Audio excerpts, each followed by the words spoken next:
तो चलिए दोस्तों, स्वागत है आप सभी का हमारे इस YouTube channel new SK tuition पर। आज के इस वीडियो में हम लोग केमिस्ट्री के इम्पोर्टेंट दीर्घ उत्तरीय प्रश्न को देखने वाले हैं, जो कि हमारे एग्जाम 2026 में आने वाले होंगे। ठीक है, और यह जो है बिहार बोर्ड के जितने भी बच्चे हैं जो कि अभी क्लास 12th में पढ़ रहे हैं, तो उन सभी के लिए यह वीडियो बहुत ज़्यादा इंपॉर्टेंट होने वाला है। इसमें हम केवल वैसे क्वेश्चंस को लाए हुए हैं दीर्घ उत्तरीय में, और 15 क्वेश्चन को लाए हुए हैं, जिसमें से पक्का आपका 4 क्वेश्चन आपके दीर्घ उत्तरीय में जो भी केमिस्ट्री में पूछा जाने वाला है वो एकदम लड़ जाएगा। ठीक है, तो चलिए हम लोग बिना देर किए हुए ये क्वेश्चंस को स्टार्ट करते हैं। कौन कौन से क्वेश्चन है जो कि हमारे इंपॉर्टेंट है। तो पहला हमारा जो क्वेश्चन है 5 मार्क में पूछा जाने वाला है, हेनरी के नियम एवं इसके सीमा का वर्णन करें। ठीक है, और बी में है कि प्रासंगार कैसे अनुसंख्य गुणधर्म है। ये देखिए दोनों क्वेश्चन एक ही में आएगा, ए और बी करके आता है एग्जाम में। ये प्रीवियस ईयर का ही क्वेश्चन है जो कि 3-4 बार आ चुका है। तो क्वेश्चन है कि हेनरी के नियम एवं सीमा का वर्णन करें, ए में आएगा, और बी में इसी में आएगा कि प्रासंगार कैसे अनुसंख्य गुणधर्म है। तो आप लोग इस दोनों क्वेश्चन को अच्छे से तैयार कर लीजिएगा, लिख लीजिएगा, ताकि आपको एग्जाम में क्वेश्चन आए तो छूटे नहीं। ठीक है, अब हमारा नेक्स्ट क्वेश्चन है कि फैराडे के विद्युत अपघटन नियम लिखे। देखिए अपघटन को कहीं कभी विच्छेदन भी दिया जाता है। ठीक है, अपघटन या विच्छेदन का मतलब होता है तोड़ना। तो कह रहा है कि फैराडे के विद्युत अपघटन नियम लिखे एवं व्याख्या करें। ठीक है, तो इस क्वेश्चन को आप लोग अच्छे से एकदम कंप्लीट कर लीजिएगा। 5 मार्क्स में पूछा जाएगा आपके एग्जाम में। अगर आप लोग याद करे रहेंगे, रिवाइज किए रहेंगे, तो एकदम 5 मार्क्स मिल जाएगा।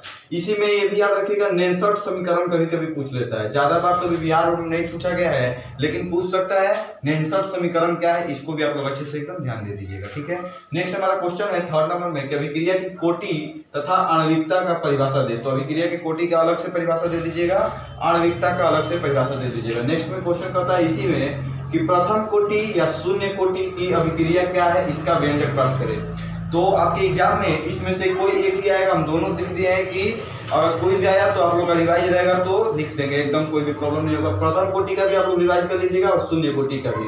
ठीक है, इसका अभिक्रिया क्या है और इसका व्यंजक कैसे प्राप्त करें, ये क्वेश्चन आता है, तो 5 मार्क्स आपका हो जाएगा। ठीक है, नेक्स्ट हमारा क्वेश्चन है कि पायस क्या है, यह कितने प्रकार का होता है, उदाहरण सहित स्पष्ट करें। ये जो क्वेश्चन है अभी प्रीवियस ईयर में ज्यादा बार तो नहीं पूछा गया, 2-3 बार पूछा गया है, लेकिन इसको भी आप लोग रिवाइज रखिएगा ताकि एग्जाम में आए तो छूटे नहीं।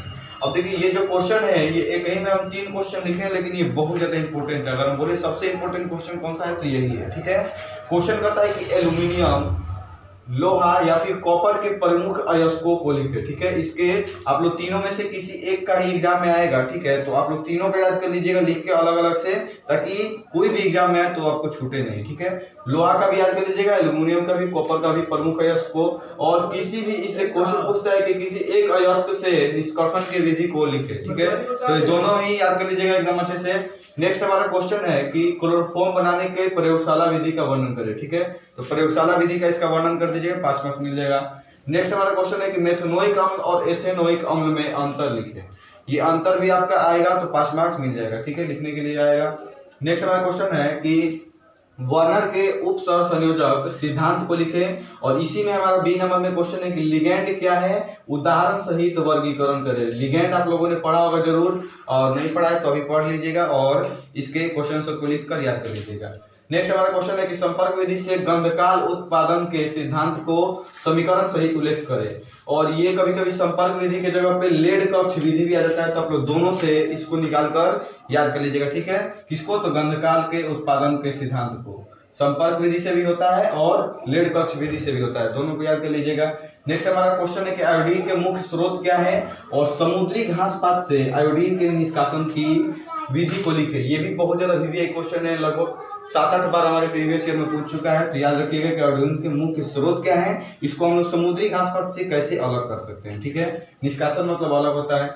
नेक्स्ट क्वेश्चन है कि हैबर विधि से अमोनिया निर्माण के सिद्धांत को लिखे।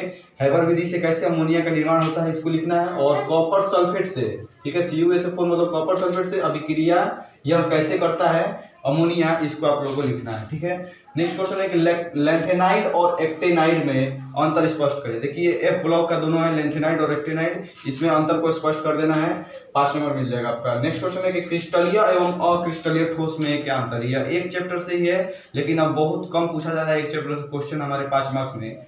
फिर भी अगर पूछा जाए तो आप लोग को याद रहे, इसलिए मैंने लिख दिया लास्ट में इसको भी।